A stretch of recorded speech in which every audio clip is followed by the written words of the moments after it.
नमा समय साराय स्वानुभूत्या च कासते चित्तभावाय भावाय सर्वभावान्तरक्षिदे वन्दितु सर्वसिद्धे ध्रुवमचलमणोवमं गतिं पत्ते ओक्ष्यामि समयपाहुड मृमो सुध केवली भृदम्।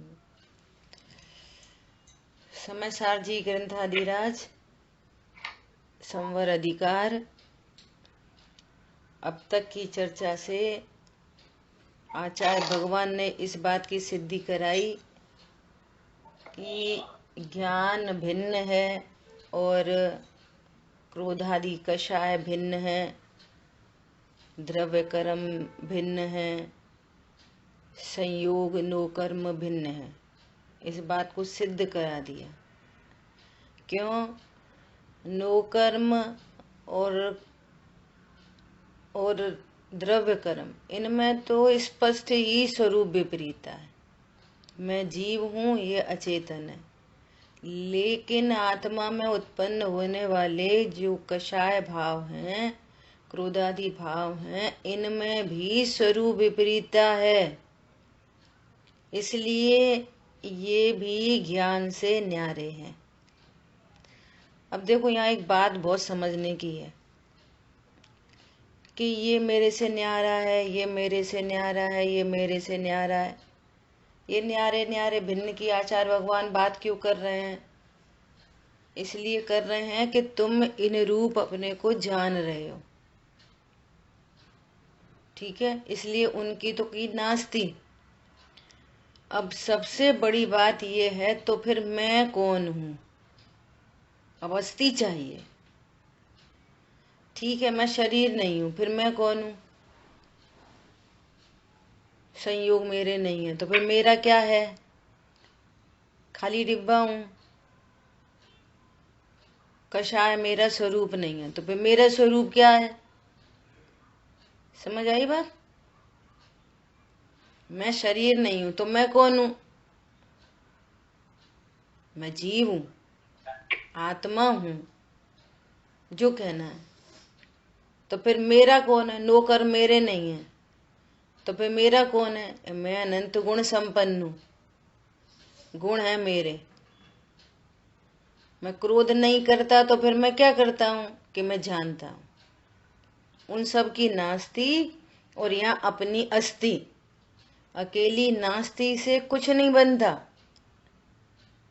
कुछ नहीं बनता। नास्ती तो इस अस्थि को मजबूत करने के लिए है।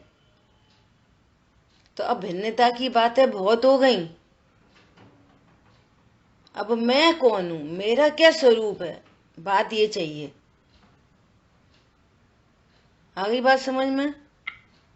नौकर मेरे नहीं, तो मेरा कौन है? मेरे अनंत गुण, अनंत शक्ति, अनंत धर्म युगल मेरे हैं, ये मेरा स्वरूप है। क्रोध आदि मेरा स्वरूप नहीं, फिर मेरा स्वरूप क्या है? जानना मेरा स्वरूप है। समझ आ गई बात? मैं कौन हूं? मैं जीव हूं, ऐसा। अब कल बहुत बहुत बढ़िया विषय बात शुरू की। आधार आधे संबंध को बताने के लिए आचार्य भगवान ने आकाश द्रव्य का एग्जाम्पल कोड किया। यहाँ पे देखो, पढ़ते हैं, इसी को विशेष समझाते हैं। जब एक ही आकाश को अपनी बुद्धि में स्थापित करके आकाश के आधार आधे भाव का विचार किया जाता है, तब आकाश को शेष अन्य द्रव्यों में आरोपित करने का निरोध होने से, अर्थात अन्य द्रव्यों में स्थापित करना अशक्य होने से, बुद्धि में भिन्न आधार की अपेक्षा प्रभावित नहीं होती, लागू ही नहीं पड़ती। प्रभावित का नीचे अर्थ लिखा है, लागू नहीं पड़ती। और उसके लागू नहीं होने से एक आकाश ही एक आकाश में प्रतिष्ठित है, वह भली भांति समझ लिया जाता है। क्या बोल रहे हैं आप? गंभीरता से विचार करो कि भाई वो आकाश द्रव्य तो अन्य सब 6 द्रव्यों का, अन्य 5 द्रव्यों का आधार है, तो फिर आकाश का आधार कौन है भाई? आकाश द्रव्य किसके आधार से रहता है? तो भाई आकाश द्रव्य के को आधार देने वाला कौन है? आकाश तो अनंत अनंत अनंत अनंत प्रदेशी, एंडलेस है। जो स्वयं एंडलेस है उसका आधार कौन बनेगा?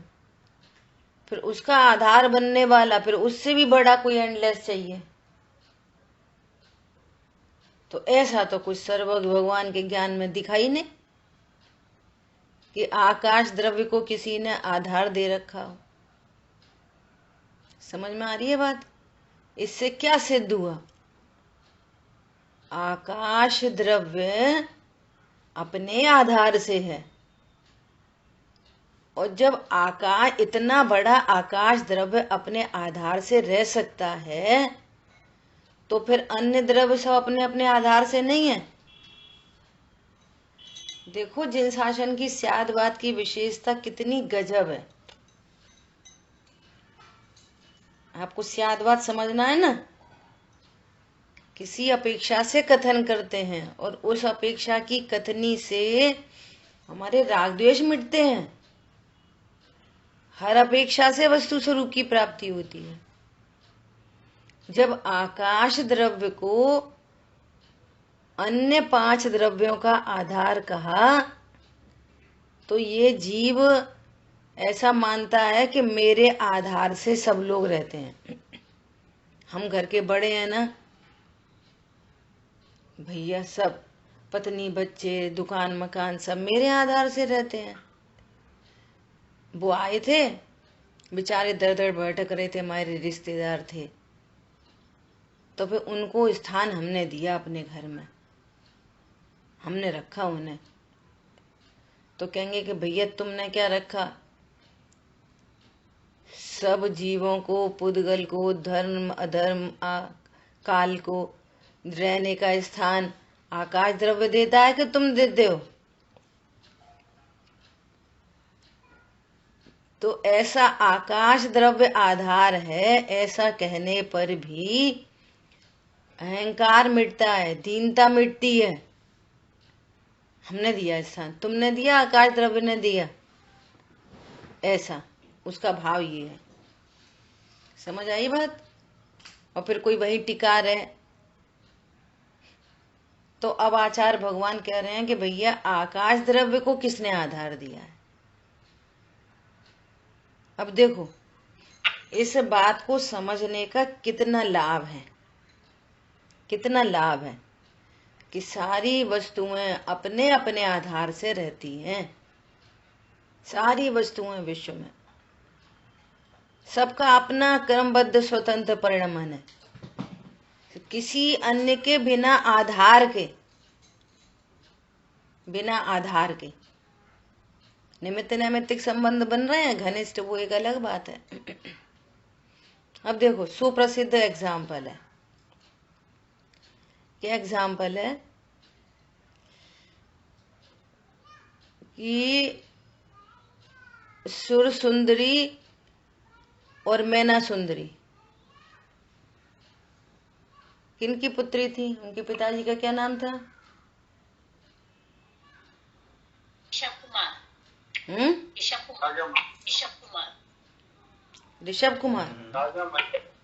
ऋषभ कुमार नहीं भाई।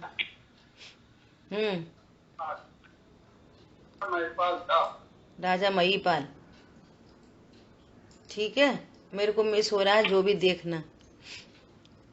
तो राजा ने अपनी दोनों पुत्रियों से पूछा कि पुत्री अब तुम बड़ी हो गई हो,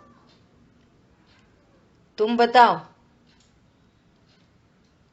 तुम्हारे को कोई राजा पसंद हो तो तुम्हारी शादी करें। मैं हूं तुम्हारा भाग्य विधाता, तुम जिसको कहोगी उससे तुम्हारी शादी करेंगे। तो सुर सुंदरी ने तो बता दिया कि ऐसे ऐसे फलाने फलाने राज्य का वो राजा का पुत्र है, राजकुमार है। लेकिन मैना सुंदरी ने क्या कहा, हे पिताजी, ऐसे वचन बोलना मेरे लिए योग्य नहीं। जो मेरे भाग्य में होगा वो होगा। ऐसा वहां पर चर्चा हुई कि आप ही मेरे लिए कोई योग्य वर ढूंढो और मेरे भाग्य में जो होगा वो होगा।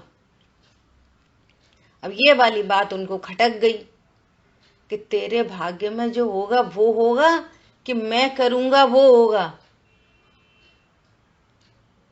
समझ में आ रही है बात? तो उन्होंने क्या कहा, मैना सुंदरी ने क्या कहा, हे प्रभु, सब इस विश्व में रहने वाले सारे जीव अपने अपने आधार से रहते हैं, किसी का किसी से कोई आधार आधे संबंध नहीं। समझ में आ रही है बात? तो इसका ज्ञान उनके पिताजी को नहीं था। वो क्या कह रहे हैं, मैं हूं तेरा भाग्य विधाता। वो कह रही, नहीं पिताश्री, सब अपने अपने भाग्य का खाते हैं। अच्छा, अब मैं तेरा भाग्य लिखूंगा। तू कह रही है मेरे भाग्य में जो होगा वो होगा, सब अपने अपने आधार से रहते हैं। अब देखो, समझना बात को, इस वस्तु स्वरूप के ज्ञान से कितनी निश्चिंता निर्भरता। मैना सुंदरी इतनी बात कहने पर भी कितनी निश्चिंत है, और वो जो कर्ता बुद्धि वाला है वो कितना आकुलित हो गया।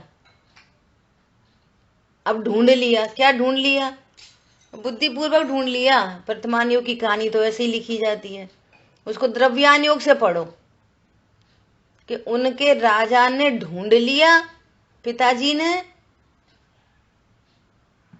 कि बोलो बाहर में उसकी योग्यता ऐसी थी, बाहर में रिलेटेड टू अघाती, रिलेटेड टू नो कर्म, किससे शादी करा दी, ढूंढवाया इस राज्य में जो सबसे ऐसा निकृष्ट जीव हो उसको लेके आओ, इसकी शादी उससे करेंगे तब इसे पता चलेगी। क्या पता चलेगी, मैना सुंदरी को क्या पता चली? अब बाहर बन गया संयोग उनके साथ में, श्रीपाल के साथ संयोग बन गया। अब श्रीपाल खुद बोल रहे, क्या बोल रहे, वे तो थे कामदेव, सर्वांग सुंदर, और कोढ़ हो गया पूर्व के किसी कर्म के उदय से। अब वो क्या बोल रहे हैं कि हे रानी, तू मुझे क्यों अंगीकार कर रही है? उन्होंने कहा, पिताजी ने जो किया वो ठीक है। देखो, बाहर में कोड़ी लड़के से शादी होने के बाद भी मैं तो ज्ञान स्वरूप ही हूं। मैं कौन हूं? मैं शरीर नहीं, मैं जीव हूं, ज्ञायक हूं। मेरा पति कि मेरे अनंत गुण, मैं अनंत गुण संपन्न हूं। ये बाहर का संयोग है, बाहर दिखने वाला। मेरे अनंत गुण में क्या हो रहा है? बोलो, कोड़ी पति का संयोग होने पर मेरे अनंत गुणों में क्या हो रहा है? कुछ नहीं। अभी वो शादी करने का भाव उत्पन्न हो रहा है, मैं कौन हूं? जानन क्रिया हो रही है बस। बोलो, वो मैना सुंदरी कितनी रिलैक्स है स्वरूप को समझ के, किसी का किसी से कोई आधार आदि संबंध नहीं। और बाहर में जो कोई स्थिति परिस्थिति बन रही है उसका कर्ता हर्ता कोई नहीं है, वो सब बाहर में आघाती कर्म के अधीन कार्यक्रम चल रहा है। लेकिन मैं उनके अधीन हूं कि नहीं, मेरा उनसे कोई आधार आदि संबंध है कि नहीं,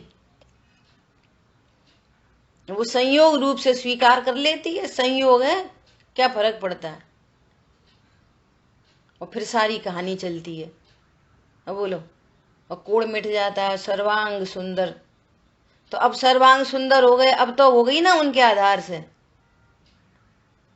नहीं अब अच्छा है, अब मेरा पति बहुत सुंदर हो गया, अब बहुत सुंदर है। बोलो, पॉइंट पकड़ में आ रहा है? अब अच्छा हो गया कि नहीं मैना सुंदरी को? बेचारी जब हमें ये सब भेद ज्ञान नहीं होता ना, तो हम ऐसे ही पढ़ते हैं प्रथमान योग, बेचारी को ऐसा कर दिया। फिर उनके पिताजी दुखी हुए, भाई अब तुम क्यों दुखी हुए, तुम करता हरता तो। अरे मेरी बुद्धि मारी गई थी, ऐसे दीन था। देखो, स्वरूप नहीं समझने पर घमंड, और स्वरूप नहीं समझने पर दीन। बाद में वो कषाय बताया ना, हर कषाय अंतर्मूर्त रहती है वो तो। अब वो जो कषाय ठंडी पड़ी और फिर अपने कृत्य पे फिर खेद होने लगा। अरे मैं कैसा दुष्ट पिता हूँ, मैंने अपनी पुत्री के साथ कैसा दुर्व्यवहार किया। देखो सुनना, ध्यान होना सब उसके अधीन है, कर्माधीन बाहर के संयोग। पहले मैं कर सकता हूं इसका अहंकार, और अब मैंने क्या गड़बड़ कर दी उसकी दीनता। ये बहुत बड़ी तकलीफ है। क्या समझ में आ रही है? समझ में आ रही है? स्वरूप नहीं जानने पर उसी कृत्य के लिए घमंड, और फिर उसी के लिए दीनता। ये उसके रिजल्ट है। और विश्व में जो कुछ भी होना जाना है बाहर बाहर में संयोगों में, वो सब कर्माधीन विनाशी है, सब टोटल। और उन संयोगों से रहित मैं असंयोगी तत्व हूं। मेरी सिर्फ जानन क्रिया है, सब जानने में देखने में आ रहा है। मेरा कोई आधार आदेश संबंध नहीं पर द्रव्य से। वो इन सारे झंझट हो, देखो संयोग बना मैना सुंदरी को, और सम्यक दृष्टि जीव, और स्वरूप समझने पर न अहंकार है, न दीनता, न खेद है, न पिताजी के प्रति कोई द्वेष का भाव है। कैसा पिता? ऐसा पिता होता है मुझे कोड़ी पकड़ा दिया? बोलो,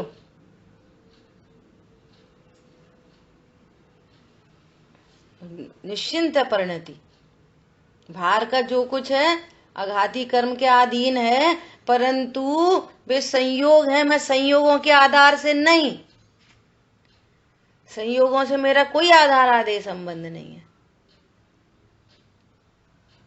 और उसी केस में जिसको स्वरूप नहीं पता, एक बार वो अहंकार से अनंत कर्म बांधता है, फिर दूसरी बार दीनता से अनंत कर्म बांधता है। क्या बोला? बात समझ में आ रही है?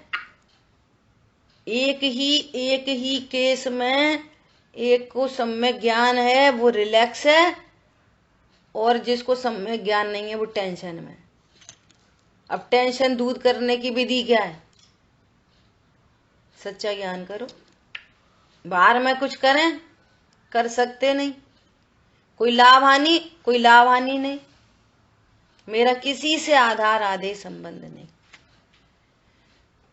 बड़ी बड़ी समस्याएं हैं बाहर की, सेंटेंस लिख लो। समस्याएं आती हैं बाहर से, और समाधान होता है अंदर से। बाहर का समाधान बाहर से होता ही नहीं,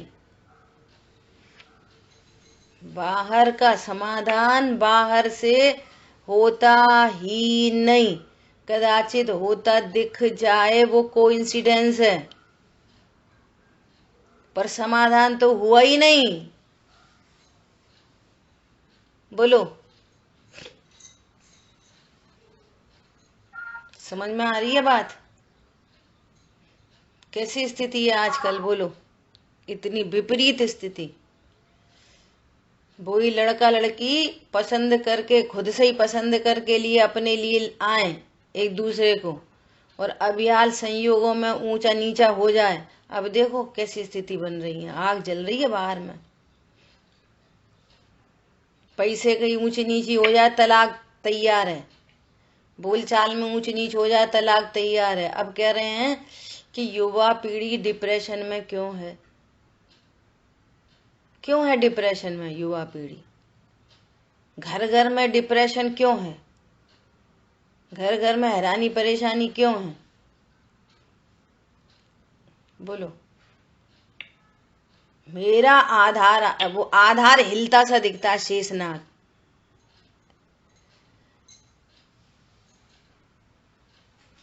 जो जिस पति को ये कह रही कि तुम मेरे आधार हो, जीवन संगी हो, फलाने ढिकाने हो, अभी साल भर की बीमारी हो जाए और साल भर सेवा करनी पड़े और फिर देखो क्या होता है।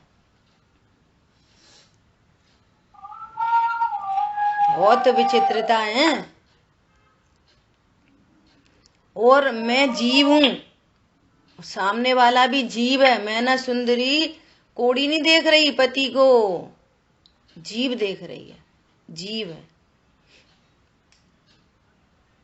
पूजा विधान रचा रही है, बोलो, सेवा कर रही है।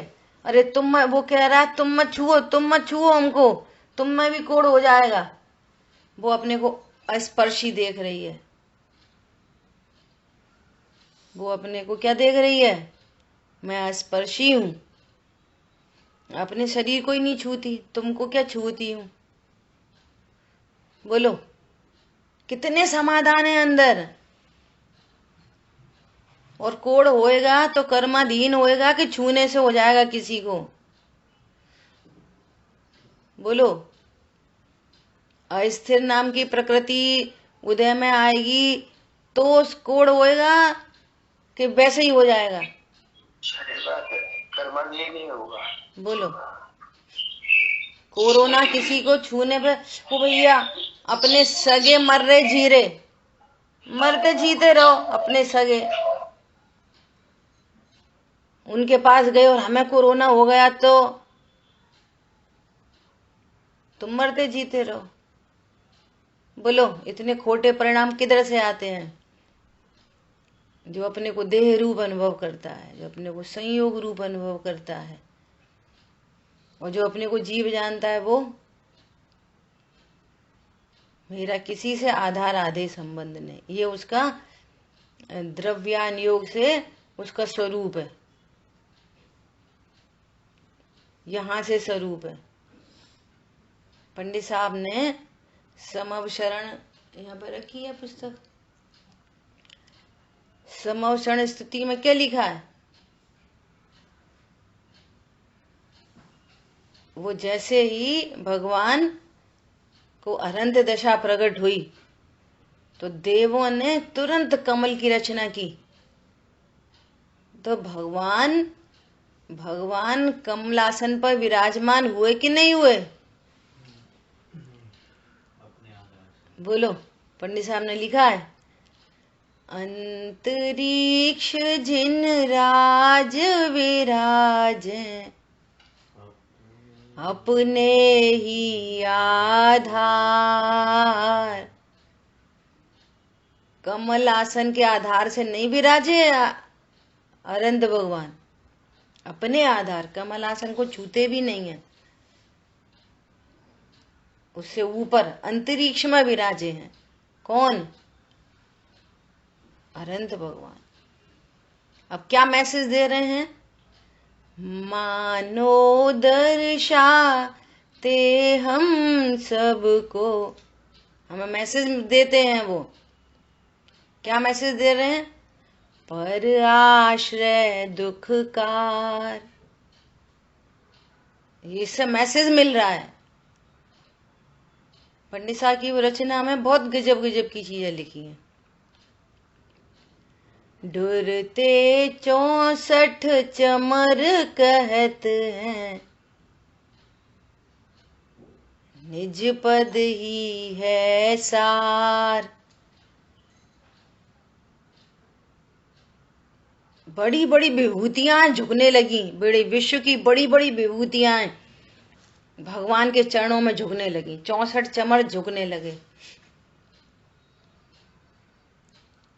मानो दर्शाते हम सबको,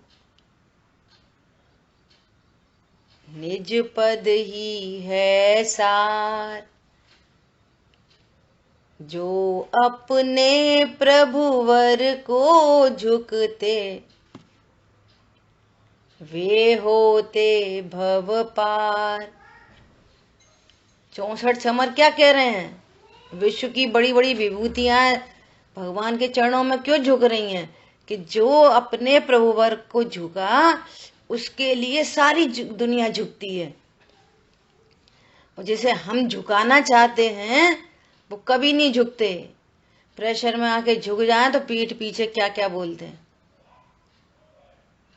बोलो, जिसने अपने को भगवान स्वीकार किया, जो अपने प्रभुवर के लिए झुक गया, उसके लिए सारी दुनिया झुक गई, 3 लोक के नाथ कहलाने लगे।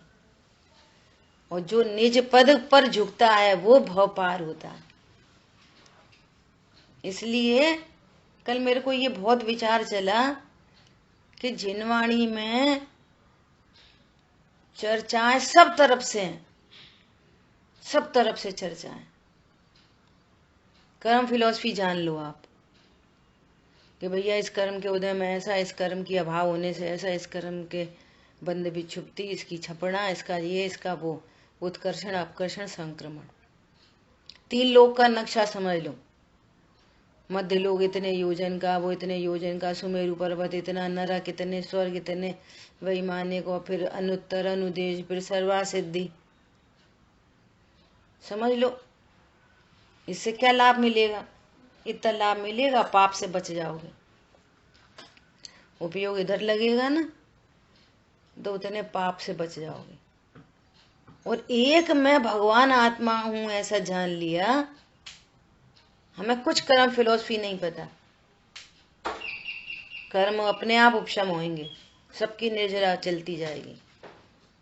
एक भगवान आत्मा को जान लिया, हम 3 लोक के नाथ को नहीं जानते, सॉरी, हम 3 लोक की रचना नहीं जानते, तो वो अपने आप ही वैमानिक में जाएगा। एकमात्र अपने भगवान आत्मा को जान लिया, लोक के अग्रभाग में विराजमान हो जाएगा। अस्तित्व तो चाहिए, बाकी किसी का ज्ञान कम हो ज्यादा हो, तुम्हें अपने उपयोग को पाप कार्यों से बचाना हो तो फिर इधर लगाओ, खूब स्वाध्याय करो। लेकिन एक को जाने बिना, इसलिए 2 में डिवाइड किया। प्रयोजन भूत तत्व, ये प्रयोजन भूत तत्व है। भेद विज्ञान के लिए प्रयोजन भूत 6 द्रव्य 7 तत्व को जान लो, द्रव्य गुण पर्याय, और बाकी किसी कर्म फिलॉसफी का ज्ञान नहीं, तो भी कर्मों की निर्जरा होगी। आपको 3 लोक की रचना का कोई ज्ञान नहीं, तो भी कर्मों के अकॉर्डिंगली आप उन स्थानों पर जाके लोक के अग्रभाग में पहुंचोगे। समझ में आ रही है बात? इसलिए पूरा निर्णय चाहिए द्रव्य गुण पर्याय, और अभी तो 4 ही तत्व हैं। बस इतना शॉर्ट लिस्टेड कोर्स है, बस इतना छोटा, बस द्रव्य गुण पर्याय और 7 तत्व का एकदम भाव भासना। आशव तत्व ही दुख रूप कहा है, अजीव को दुख रूप कहा ही नहीं है भगवान ने। भाव भाषण करो, अजीब सुख दुख रूप नहीं है। जब लगे अरे 2 लाख का फायदा हो गया, लगे वो सुख, तुरंत विचार करना ये मोह की सेना आ गई। संवर तत्व सुख रूप है कि धन सुख रूप है? अरे सुख रूप तो संवर तत्व है। ये ज्ञान अलर्ट हो गया, खड़ा हो गया ज्ञान।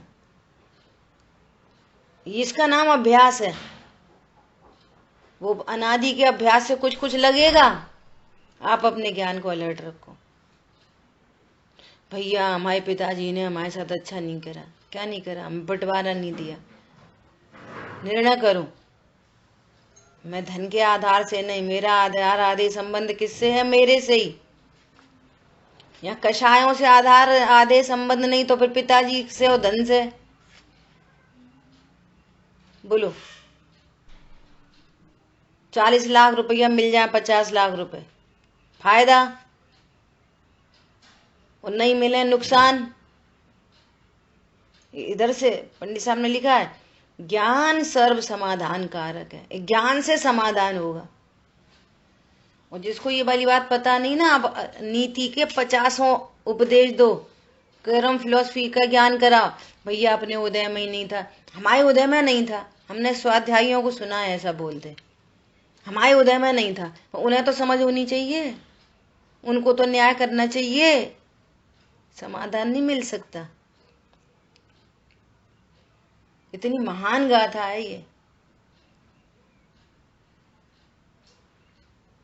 बोलो, आपको प्रैक्टिकल स्वरूप बता दिया आपको, ऐसे कैसे विचार की गाथा पढ़ी हमने, और अनादि के अभ्यास से चीजें चलेंगी बैकग्राउंड में, वो बैकग्राउंड में चल रही हैं, लेकिन ज्ञान अलर्ट है।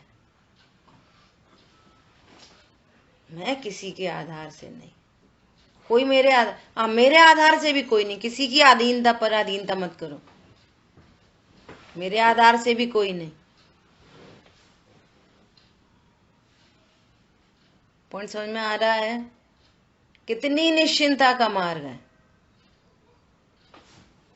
अब देखो, कल अजय भैया बोले ना सहज, अब ये सहजता है। क्या सहजता है?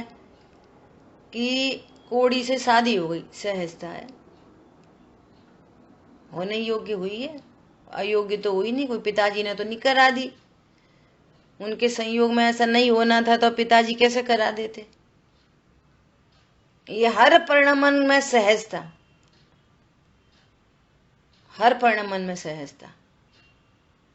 और फिर विधान रचा, तो विधान रचाने से स्वस्थ हुए वे, निमित्त नैमित्तिक संबंध में बात की जाएगी चरणानियों के उपदेश में कि भैया पूजा पाठ विधान करो, देखो सर्वांग सुंदर हो गए।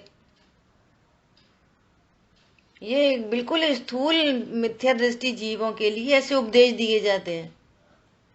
काय के लिए दिए जाते हैं? जिससे वो धर्म मार्ग में लगे, क्योंकि उसको बाहर की चीजों की फिक्र है ना, अपनी सुंदरता की फिक्र है, अपने पैसे की फिक्र है, अपने बच्चों की फिक्र है। तो उससे कहेंगे कि भैया तुम मंदिर आओ, पूजा पाठ करो, थोड़ा पुण्य बंधेगा तो तुम्हारा सब काम सही होएगा। लेकिन जिन धर्म पुण्य बांधने के लिए नहीं है, बंधता है वो अलग बात है। जिन धर्म भेद विज्ञान के लिए है, ये समझो। ऐसी बात हो गई कि एक दर्जी था, तो वो सुई में धागा डालता था, सुई में धागा। तो उसके पास एक रत्न था, बहुत बहुत अच्छा रत्न, वो बहुत लाइट आती थी उसमें। तो वो सुई पोता था तो रत्न सामने रख लेता था और सुई पो लेता था।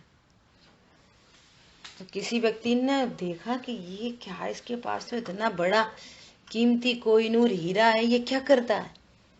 तो उसने उसको पूछा कि क्यों भैया, ये क्या चीज है तुम्हारे पास? तो उसने उसका क्या नाम रख दिया? सुई पोना है। बोलो क्या है ये? सुई पोना। बोलो सुई पोना साथ में रखते हुए सुई पो रहा है, और यदि वो इसकी कीमत जाने तो सुई पोएगा फिर? बोलो।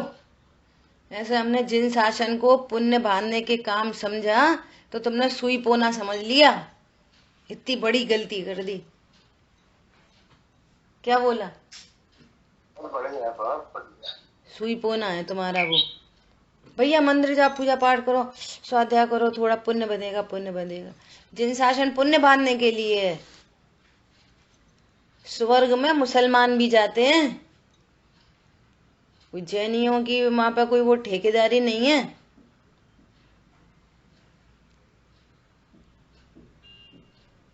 जिन शासन भव से पार होने के लिए, वेद विज्ञान करने के लिए जिन शासन मिला है। सोचो कैसी कैसी भूल हो गई, और जिन शासन मिला, तत्व ज्ञान किया, और त्रिंज गति में चले गए, नरक गति में चले गए। लेकिन वो रिकॉलिंग से, वो धारणा ज्ञान में वस्तु स्वरूप है, उन परिस्थितियों में सम्यक्त को प्रकट करते हैं। वो भील चांडाल जैन साहब हो गए, नारकी जैन साहब है। अभी धवला पुस्तक में आई थी, अभी धवला जी में मरकट कुक्कुट ऐसे शब्द आए। कुक्कुट मतलब मुर्गा। मुर्गे में गया कोई जीव, और वो मुर्गा, वो 2 माह उनका उनका काल है, 2 माह, और कुछ अंतर मुहूर्त में सम्यक्त की पात्रता रखते हैं।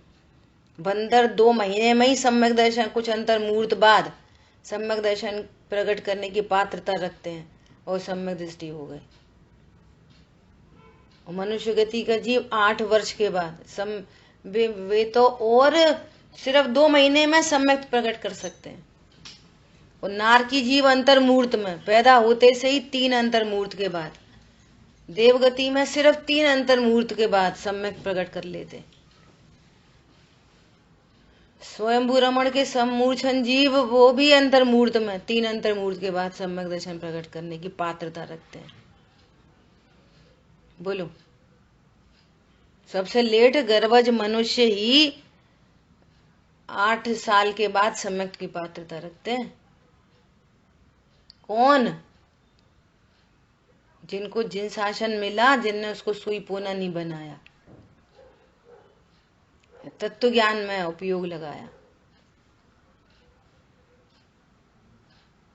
ठीक है, सहज का शब्द समझ में आ गया। जो कुछ है वो सब सहज है, उसकी स्वीकृति।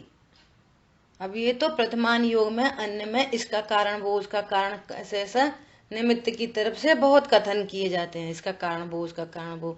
तो वो कुछ करता, करना करना करना दिखता है, करना करना। यहां तो कह रहे हैं कि ये भी उपदेश है कि भैया तत्व निर्णय करो। जीवों को मार्ग में लगाने के लिए, जो जानते नहीं है ना, करने वाला समझते हैं, तो व्यवहारी को व्यवहार की भाषा में ही बोलना पड़ता है कि भैया आप तत्व निर्णय करो। जिन शासन में करने की एक ही बात है, तत्व निर्णय करो, और बाकी सारी प्रयास सहज है, तुम तो तत्व निर्णय करो। ये भी भाषा है। तत्व निर्णय करो मैं क्या करो कि मैं अकर्ता हूं, तो फिर करो क्या? तत्व निर्णय किसे कहते हैं? जिसको करो की भाषा में बोल रहे थे। बोलो, किसे किसे एंगल है? तत्व निर्णय करो, करो मैं क्या करो? ऐसा बोलेंगे 6 द्रव्य 7 तत्व का निर्णय करो, भेद विज्ञान करो। भेद विज्ञान क्या है? मैं करता हूं। तत्व निर्णय क्या है? मैं करता हूं। अकर्ता को करो की भाषा में बोलना पड़ता है, और वो तत्व ज्ञान सहज है, वो भी सहज होता है, सहज है, होने योग्य व्यक्ति को ही होता है। किसको होता है पता है? जिसका संसार अर्ध पुद्गल परावर्तन रह जाए, तो वो सम्यक तो प्रकट करने की पात्रता रखे। जिसका संसार अभी नहीं हो, वो सॉरी बहुत हो, अभी अर्ध पुद्गल परावर्तन से ज्यादा, तो वो खूब आए पूजा पाठ स्वाध्याय में, उसको तत्व निर्णय होएगा ही नहीं। ऐसी प्राकृतिक व्यवस्थाएं हैं। अर्धपुद्गल परावर्तन क्यों कहा है? उसका कारण क्या है? कि सम्यक्त किसी को प्रकट हो जाए और वो छूट जाए, तो मैक्सिमम लिमिट उसकी अर्धपुद्गल परावर्तन है, मैक्सिमम लिमिट। उससे ज्यादा वो संसार में नहीं रह सकता। अब जब अर्धपुद्गल परावर्तन किनारा आया ही नहीं जिसका,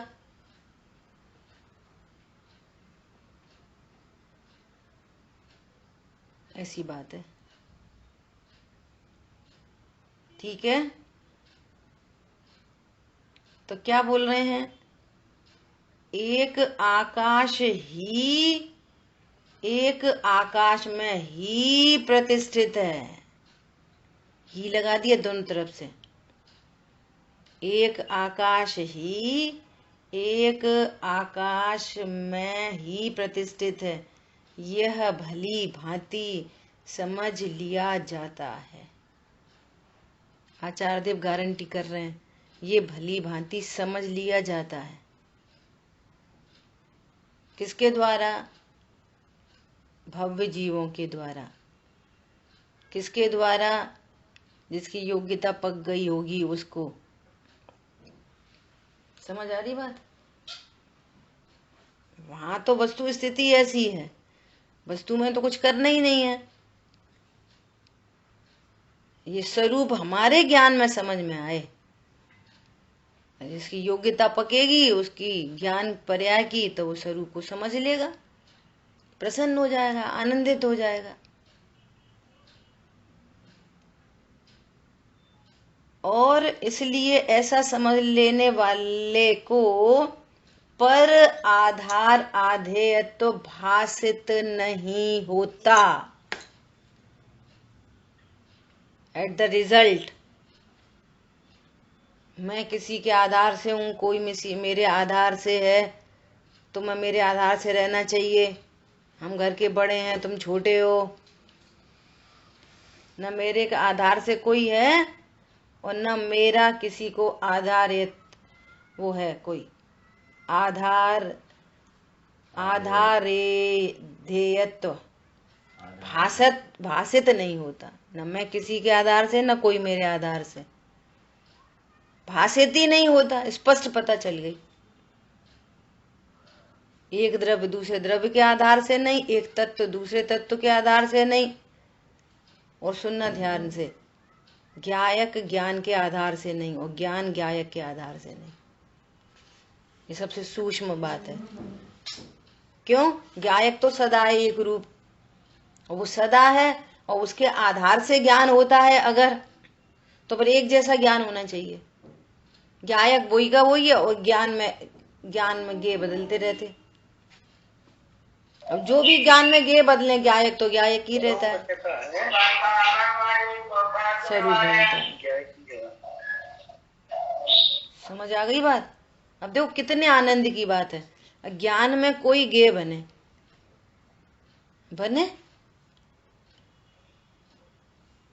मैं तो ज्ञायक हूं, मैं ज्ञान के आधार से नहीं, शरीर की किसी क्रिया के आधार से मैं नहीं, कर्म के किसी उदय के आधार से मैं नहीं, कषाय के आधार से मैं नहीं, यहाँ तो कह रहे ज्ञान के भी आधार से नहीं।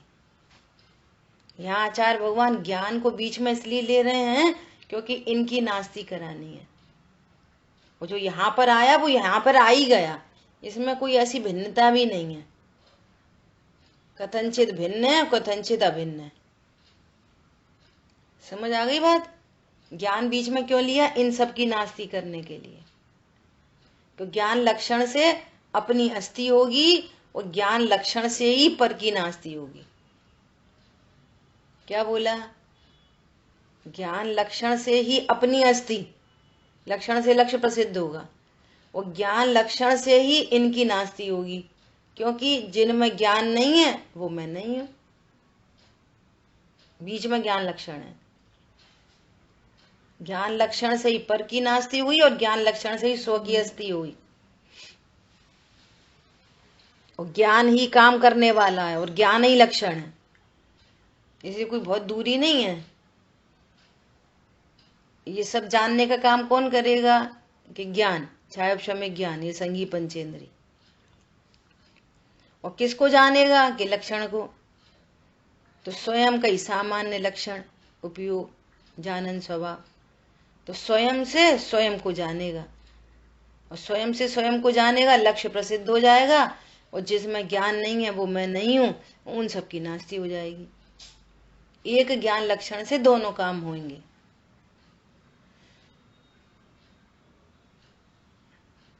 एक स्विच ऑन करेंगे, अंधेरा चला जाएगा और कमरे में रहने वाली सारी वस्तुएं प्रकाशित हो जाएंगी। एक साथ दो काम होंगे। उधर चारित्र की पर्याय में आश्रम मिट जाएगा और समवाय प्रकट हो जाएगा, एक साथ दोनों काम होंगे। अब कितने सारे काम हो गए एक साथ, लेकिन किया क्या गया कि सिर्फ गायक हूं ऐसा निर्णय। अभी करने की भाषा है। जिस जीव की योग्यता बनी उसने तो मैं गायक हूं ये निर्णय अनुभव किया, अब ऐसा बोल दो हुआ, और ये बाकी सारे काम सब हो गए अपने आप। आश्रम मिट गया, समवाय प्रकट हो गया, पर से भिन्नता भाषित हो गई, स्व का स्वरूप पता चल गया, सारे काम एक साथ हो गए। ठीक है, इसलिए नास्ति अस्थि को मजबूत करने के लिए अकेली नास्ति से काम नहीं बनता। उस नास्ति का आधार क्या है आपके पास? आप कैसे बोल रहे हो कि ये संतरा है नींबू नहीं? नींबू के एंगल से बोलोगे ना, नींबू को जानते हो तब तो बोलोगे ऐसा। इस प्रकार जब एक ही ज्ञान को अपनी बुद्धि में स्थापित करके, देखो ये सामायिक चालू हो गई। अपनी बुद्धि में एक ज्ञान को ही स्थापित करके, स्थापना बदलो, अपनी ज्ञान को स्थापित किया करके, देखो भाषा करके ही आएगी। ज्ञान के आधार आधे भाव का विचार किया जाए। चॉइस इज योर्स, यदि चाहो अपना कल्याण। ज्ञान को स्थापित करो और करके फिर आधार आधे भाव का विचार किया जाए। विचार करो ज्ञान किसके आधार से, अभी बोला था ना, अंतरिक्ष जिन राज विराजे, अपने ही आधार। यहाँ पर भी जो मेरा ज्ञान स्वभाव है ये शरीर के आधार से नहीं, यहाँ पर भी अंतरिक्ष निज राज विराजे, शरीर के बिना आधार। यहाँ पर भी अंतरिक्ष में ही विराजमान है। अबद्ध हूं, अस्पृष्ट हूं, छूता नहीं है शरीर के एक पुद्गल परमाणु को भगवान आत्मा। वे भगवान तो अंतरिक्ष में विराजमान है, ये कमलासन और ये भगवान विराजमान है। यहाँ देह देवल में निज राज भी अंतरिक्ष में ही विराजमान है। क्या बोला? शरीर के आधार से नहीं।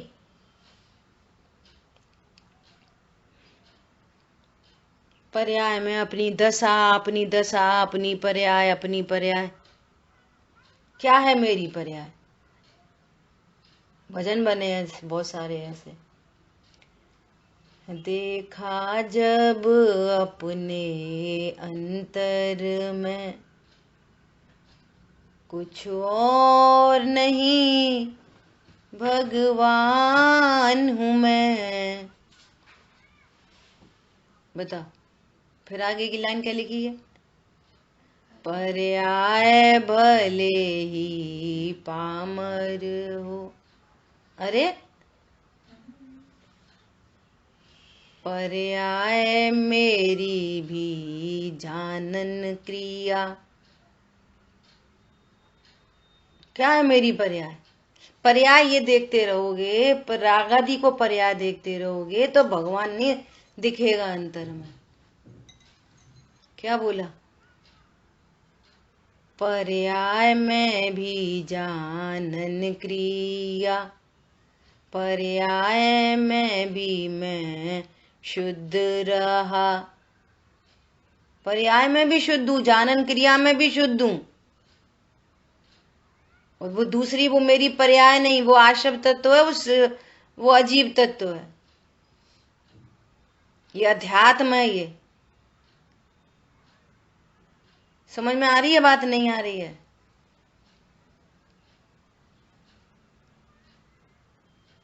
पर्याय मेरी जानन क्रिया, पर्याय में भी मैं शुद्ध रहा। अंतर से प्रभुता वान हूँ मैं। देखा जब स्वाध्याय किया जब संवर अधिकार का। समझ आ रही बात?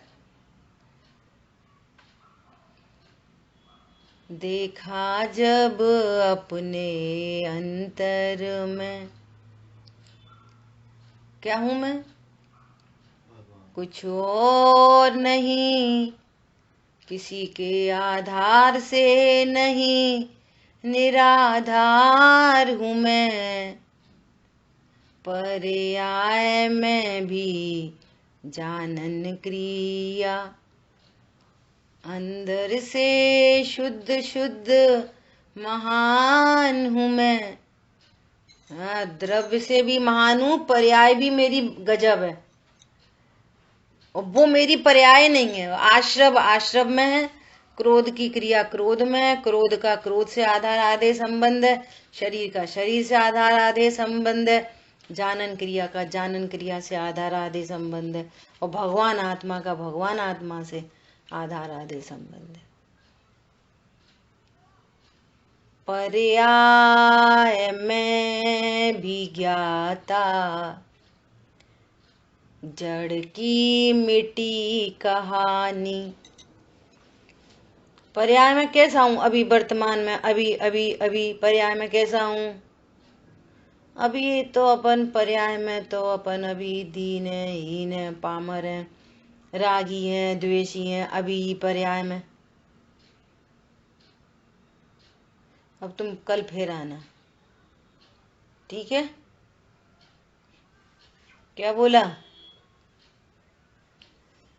जानन क्रिया द्रव्य है कि पर्याय है? बोलो। जानन क्रिया द्रव्य है कि पर्याय है? पर्याय। पर्याय का स्वरूप क्या बता रहे हैं यहाँ पे? जानन क्रिया में भी द्रव्य कर्म भाव कर्म नो कर्म है कि नहीं? नहीं। आचार्य भगवान अशुद्ध अपवित्र किसको कह रहे हैं? जानन क्रिया को कि क्रोध आदि को? तो फिर तुम जानन अपनी पर्याय को क्यों कह रहे हो कि मैं पामर हूं? भगवान क्या कह रहे हैं? किनकी बात माननी है? अनादि से जो अनादि से जो संस्कार चल रहा है उसकी माननी है कि कोई कोई कुछ कुछ कहता है उसकी माननी है कि आचार्य भगवान जो बता रहे हैं वो माननी है? बोलो किसको माननी है? अगर अपने ही ज्ञान की माननी है तो तुम अनादि से अपने ज्ञान से ही चली रहे हो तो सुखी हो गए होते। तू जो सुखी होने का उपाय करता है तुझे मिथ्या भाषित होते कि नहीं? बता, विचार कर टोडरमल जी। दुनिया तुम्हें जो उपाय बताती है वो मिथ्या भाषित होते हैं कि नहीं? विचार कर। और हम जो उपाय बता रहे हैं वो तुझे सत्य भाषित, पहले भाषित होना चाहिए ये सत्य उपाय है। सही बात है। अब तक अगड़े जड़ द्रव्यों से भूख न मेरी शांत हुई। वो भूख रूपी दुख का फिर तो ये पता चले कि जो भूख लगती है वो दुख है, ये विकार है, ये मिटाने योग्य है, ये मिट सकता है, इसको मिटाना चाहिए। फिर तो ये पता चले, फिर तो ये पता चलना चाहिए। अभी तो रोग ही नहीं पता, और फिर ये भूख से मिट नहीं सकता ये रोग। और फिर अनाहारी स्वरूप के आश्रय से ये मिटेगी ही मिटेगी हर कीमत पर। देखो मुनिराज को आंशिक रूप से मिट गई और अनंत भगवान को सर्व 18 दोष मिट गए। तब तो अनंत भगवान का पता चलेगा अनंत भगवान मतलब क्या। समझ में आ रही है बात?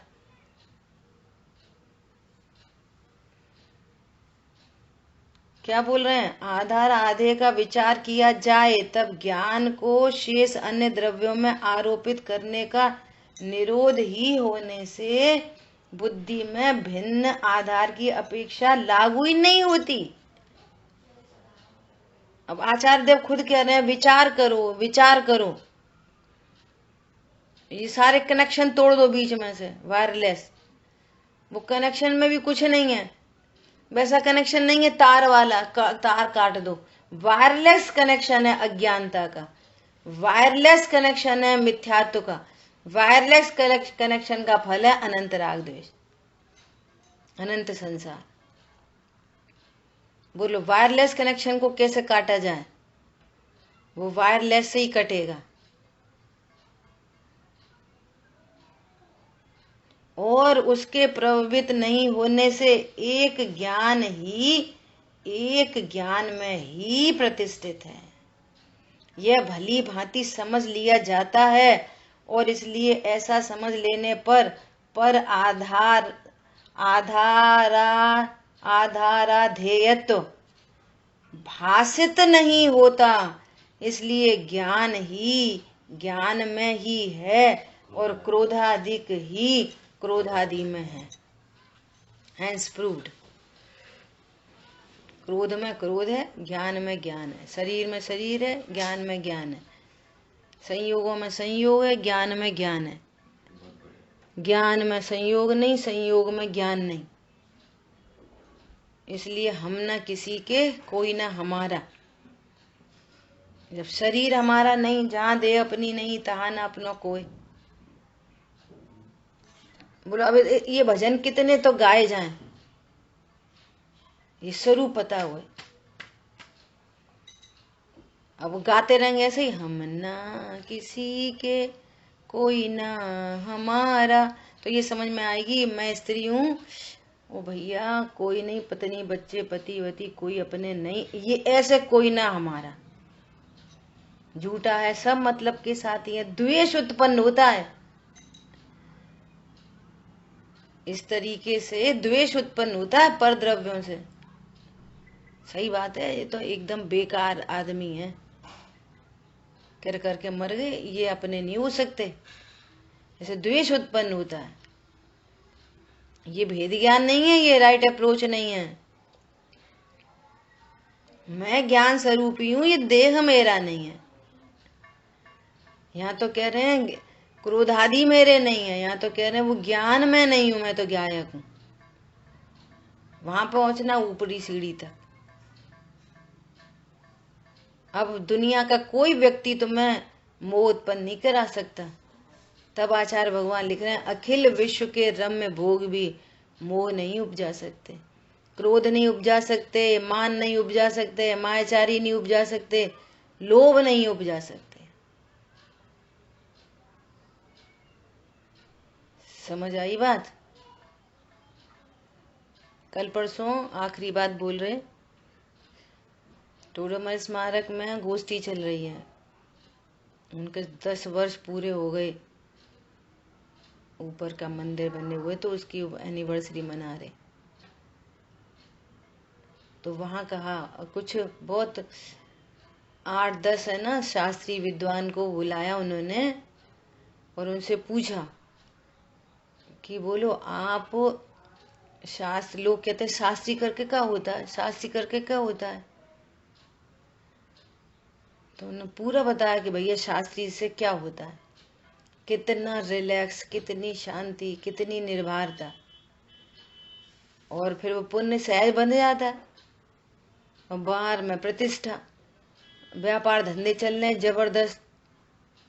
तो उनको पूछा कि आप इतना बड़ा तो व्यापार कर रहे हो, तो और खुद 4-4 घंटे क्लास ले रहे हैं, ऑनलाइन ले रहे हैं, अब तो ऑनलाइन की सुविधा हो गई है, यूएस में क्लासेस चल रही हैं, यहाँ पे पढ़ा रहे हो, और पर्सनल खुद की 2 घंटे स्वाध्याय करते हो,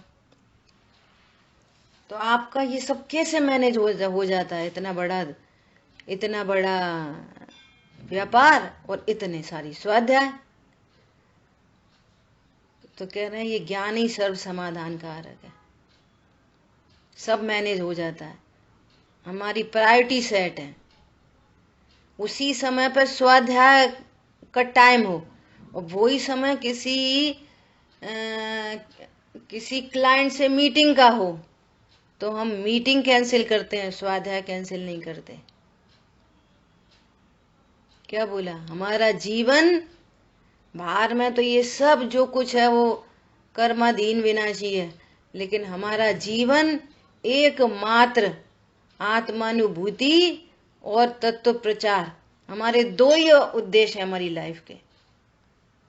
बाकी बाहर में जो होए सो होए, आत्मानुभूति और तत्व प्रचार, आत्मानुभूति तत्व प्रचार, बस हमारे जीवन का दूसरा लक्ष्य नहीं है। बाकी जो होए सो हो जाए। वीर सागर जी भाई साहब बोल रहे कि कहाँ नहीं जाते हम, मुसलमानों के बीच, क्रिश्चियंस के बीच, राज्यसभा में राष्ट्रपति, प्रधानमंत्री, कितने कितने मंत्री संतरी, कौन नहीं बुलाता हमें जैनिज्म को रिप्रेजेंट करने के लिए। कहाँ नहीं जाते हम, बोलो। लाल बहादुर शास्त्री उसमें विश्वविद्यालय में प्रोफेसर हैं इतने बड़े। कौन है? शास्त्री। बोले हर सभा में जाते हैं, अपने जैन धर्म का प्रचार प्रसार करके आते हैं।